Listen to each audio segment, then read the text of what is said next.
Hey gang, how's it going? This is Nate on the Stone, and welcome to the 7th episode of The Rolling Stone. If you've seen these before, these are the episodes where I just give my initial thoughts and impressions about stories and events that are currently in the news. Very few cuts, not too many clips of anything, just sort of a stream of consciousness type of a deal. And there has been so much stuff going on. We've had Alyssa Milano's sex strike, we've had the pro-life bills in Georgia, Alabama, now even in Missouri, my own backyard, which is great news. So those would be some of the things that you would typically expect us to be talking about today. However, that's not going to be happening because I have so much that I want to say on those topics that I really can only do them justice if I do a regular On the Stone video on them. So, even though those are definitely current news items, we are not going to be talking about them in this video. They are going to be On the Stone videos in the very, very near future. So, sorry to disappoint you in that regard. However, there are still stories out there that we can talk about. Stories that in the past week have caught my eye. And the very first one is about Megan Rapinoe, who is the co-captain of the national women's soccer team. The U.S. women's soccer team. And she is in headlines, again, because she is the first female white athlete to actually take a knee during the Pledge of Allegiance. And I mean, my gosh, I am sick and tired of these, people taking a knee for, it all started with Colin Kaepernick back in 2017 because he was protesting Michael Brown and the Ferguson riots and systematic racism that is still prevalent, he says, in society.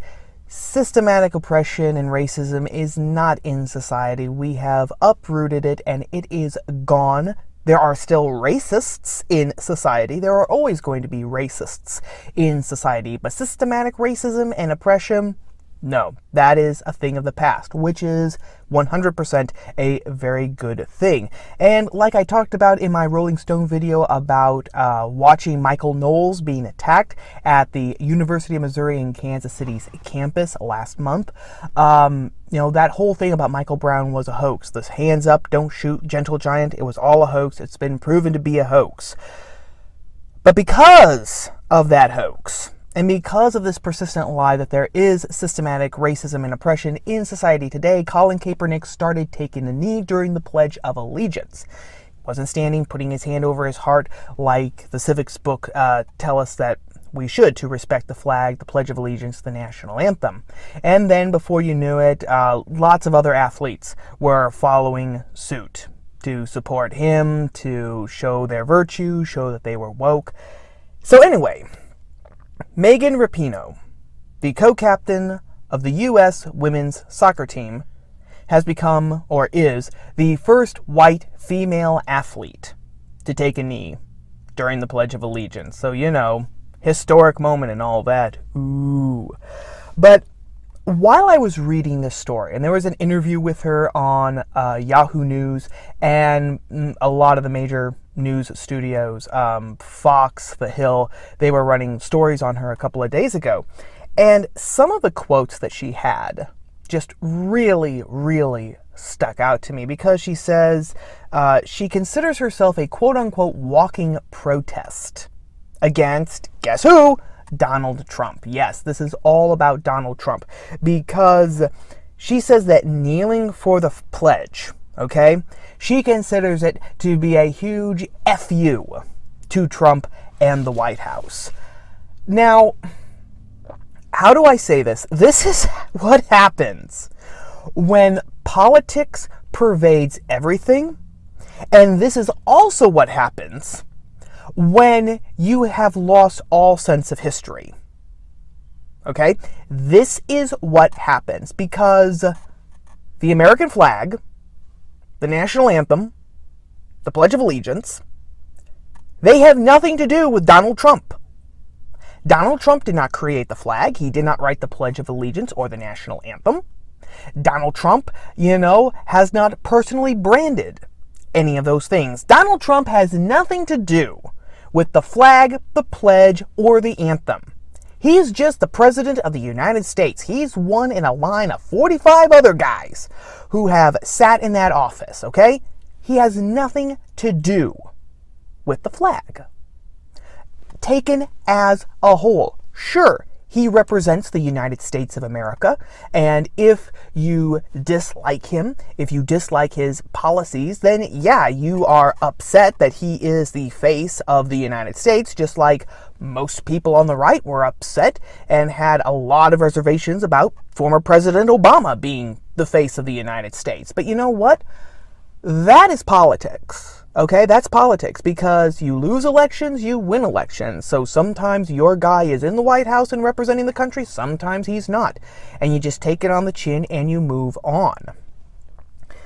But disrespecting the flag, the pledge, and the anthem in order just to show up some person who's in the White House, that's, well, petty is the only word that I can use to describe it. It is, I mean, it's the equivalent of a 3-year-old refusing to eat her vegetables because she doesn't like her babysitter or she's upset with her mom.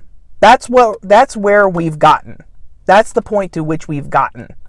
Grown adults acting like 3-year-olds in order to make a point, because this is how you get ahead in the 21st century America. When everything becomes politics, this is how you get ahead, by showing your virtue, by showing that you're woke, by taking a quote-unquote stand, by coming out as quote-unquote courageous and brave, when it takes no courage or bravery to do something like that.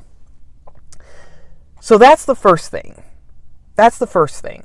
And then the idea, this is also what happens, like I mentioned before, when you've lost all sense of history, because the American flag has a rich, rich history, just in all the different designs that it's gone through, in how it has the design that it has now, you know, the history of stripes on flags, the history of stars, what the colors represent, and just all the people who have made different flags, right, throughout our history. It's a fascinating story if you look at it, and you cannot reduce it. You cannot reduce it to Donald Trump or to anyone, because that's not what it is. That's not what it's supposed to be. That flag stands for all of us, past, present, and future. It stands for the people in 1776. It stands for our first principles as iterated in the Declaration of Independence and in so many of the revolutionary pamphlets and sermons of the time. It stands for the principles and for the systems and ideas that are put in place in the Constitution. It stands, of course, for all the people who have fought for America, either in the military or outside, whether that would be the women's rights movements in the 20s or the civil rights movements in the 60s, or, you know, take your pick. It stands for all of us. It's all of us. It's too big. The flag is too big. The history is too vast and too broad to fit around Donald Trump or to fit around any individual. That's the beauty of it. That's the beauty of it. And there was one more thing that Megan Rapinoe said that I have to share with you, gang. She was asked what would have to happen for her to start standing and putting her hand over her heart for the pledge. And she said, quote, "It would take criminal justice reform. It would take the huge inequality gap that we have to be better. It would take a lot of progress in LGBTQ rights."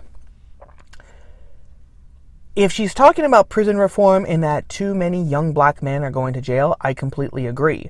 You don't need prison reform for that. You need familial reform, okay?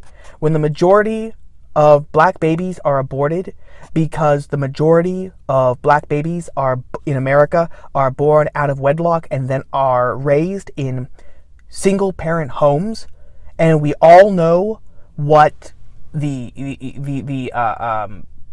downsides of fatherlessness are, that's how you stop that.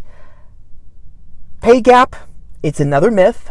We hear that women only make 80 cents to every dollar that men make. That's because of the career choices women make, the degrees they get, what kind of jobs they do, what they're willing to do on the job, etc.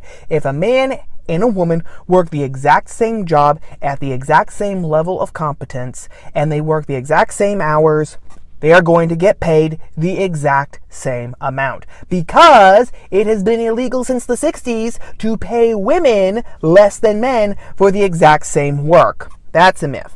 Progress in LGBTQ rights, I have no idea what she means by that, unless it means forcing Christians, Jews, and Muslims to cow down to that particular lobby when, a gay pair comes into a bakery shop or to a floral shop or a bed and breakfast and say, hey, we want to use your place for our wedding. Sorry, that kind of contradicts with my religious rights. I mean, I might be able to do something else for you, but I can't do exactly that. Okay, you're going up before a human rights tribunal like they have up in Canada. Because, again, when gay marriage was legalized in 2015, everyone said that this was going to be the end, right? We've reached peak equality, right? But now apparently they are suffering again. So it's going to take all of these things for her to stand and respect the flag again. Forget everything that I said just now, okay? Let's say that prison reform does need to happen. Let's say that there actually was inequality in the pay rates between men and women. Let's say that LGBTQ people were being discriminated and were being oppressed. Let's take all of that as true, okay? That still would not justify what she's doing. Because how did slavery end? It ended by referring back to our first principles, especially in the Declaration of Independence. Check up what Abraham Lincoln said about it and how he drew the Declaration into that argument. How did the Civil Rights Movement, how did it gain traction? How did it succeed? By referring back to our first principles. How did the original women's rights in the 20s and for women's suffrage, how did it win? By referring back to first principles. All of the genuine progress that this country has been made by referring back to our first principles, to our founding doctrines. And when you basically spit on the emblem of those doctrines, the flag, the anthem, the pledge, you are basically cutting the branch that you're sitting on. Because if you don't have reference to those first principles, the only way that you're going to get what you claim that you want is through arbitrary power. Which means, of course, that the right people have to be in charge of things. And that sounds very suspiciously like a tyranny, because at the end of the day, that's what we're talking about. We're talking about a tyranny. So that's story number one. Story number two, and our last story for this episode, because I've just been, really busy getting some of these episodes for On the Stone ready in regards to the sex strike and these pro-life bills. I hope that you guys will really like them, gang. But anyway, I never watched the children's show Arthur when I was a kid. Never was much of my thing. I grew up on Batman, the animated series, X-Men, the original animated show of Spider-Man, reruns of the old Max Fleischer Superman cartoons from the 40s, Beakman's World, let's see, anything else? That's all that I can think of off the top of my head. But anyway, that's what I grew up on. So when Arthur debuted in 1997, I was a little too old for it, and plus I already had my own shows and my own interests. Well, anyway, the big news this week was that in Arthur's 22nd season premiere, I mean, honestly, this thing is like The Simpsons, it just won't go away. But for the 22nd season's premiere, one of the prominent secondary characters, Mr. Ratburn, Arthur's third grade teacher, who has been there since the show began 22 years ago, got married. And of course, wouldn't you know it, he married his boyfriend. All of a sudden, in one fell swoop, they said, oh yeah, he's been gay this whole time, and then he married his boyfriend. And I couldn't believe the reactions that were on Twitter. People were literally, saying, let's see here, let's see. Shout out to Mr. Ratburn. It turns out Arthur is more courageous and explicit than Avengers. Couldn't go to sleep without drawing them. People had actually drawn these characters, Mr. Ratburn and his boyfriend, dancing at their wedding. Someone on Twitter said, oh, congratulations, wish you all the best. And I'm sitting here thinking, you guys do know that this is a two-dimensional, drawn, anthropomorphic rat, don't you? He has no feelings. He doesn't exist. Outside of the show and people's imaginations, he does not exist. So why is this turning into such a big deal? I do not know. I'm not woke. And I will very proudly admit that I'm not woke. But that was the first thing. The second thing about this is that don't you just want to go back to the time when children's shows were just children's shows, that they told good stories with good characters, and they didn't give a damn about being woke or progressive or flaunting their virtue or anything like that? I mean, Batman the Animated Series, sure, there are good lessons to be had for it, but it's told through the stories and through the characters. It didn't say, okay, the message for this is, and it also goes in with what, President Clinton just said in his last public address. This is really good, kids, pay attention here. Or, The Tick, nothing was, The Tick was not socially conscious except when it was spoofing the superhero genre, and God bless it for it. But there used to be a time when people understood that childhood itself was a special time because it was a time of innocence. It was the one time in your life, when you didn't have to worry about what was going on in society. You could just watch TV, read books, play with your imagination and your toys, and you didn't have to worry about everything. And children's shows reflected that. It was, you had good versus evil, especially in the superhero shows like Batman, X-Men, Spider-Man. But that's really as far as it got. You didn't have to be woke because it was understood that children don't have to be woke, because children should just be allowed to be children because they're never going to get that time back again. And the third thing, and this is the real important thing, and it goes back to what someone said on Twitter when she said that Arthur is more courageous and explicit than Avengers. And that's a little jab at Avengers Endgame, where there was very briefly, one of the Russo brothers played a gay character at a support meeting that's run by Captain America after Thanos' finger snap. It was really just there, and then it was gone. And a lot of people, when that came out, a lot of people were very happy about it because, oh my gosh, that's the first time that, a character has actually openly come out as gay in the MCU, OMG. And other people were very, very disappointed, saying, oh, is this all that we get? You're trying to have it both ways, etc., etc. It was a stupid, stupid fight. So anyway, that's her jab about Arthur being more courageous and explicit than Avengers. But here's the thing. Neither Arthur nor Avengers is being brave or courageous. There is nothing brave or courageous in doing something that the powers that be in the culture, the cultural elite, are going to praise you for. There's nothing courageous about that. If you do something and you know that you're going to be praised to the stars for doing it, that doesn't take any courage. That doesn't take any bravery. None at all. The brave thing is actually standing in opposition to the culture and to the cultural trends, knowing that you might get hammered, knowing that you might be called a xenophobe, a bigot, a homophobe, a transphobe, or whatever, a neo-Nazi, a white supremacist, etc., etc. The list goes on and on and on and on. The courageous thing is knowing that the culture is going to come after you like that, but still standing up and speaking the truth, or at least what you believe to be the truth, right? When a children's show is called courageous for just making one of their characters gay after 22 years, when that's brave. But when Andy Ngo, the independent journalist who was pepper sprayed by Antifa a couple of weeks ago during one of their protests in Portland, Oregon, when he's not brave, when he is the problem. We have a very, very upside down notion of even the word courage and courageous anymore. Okay?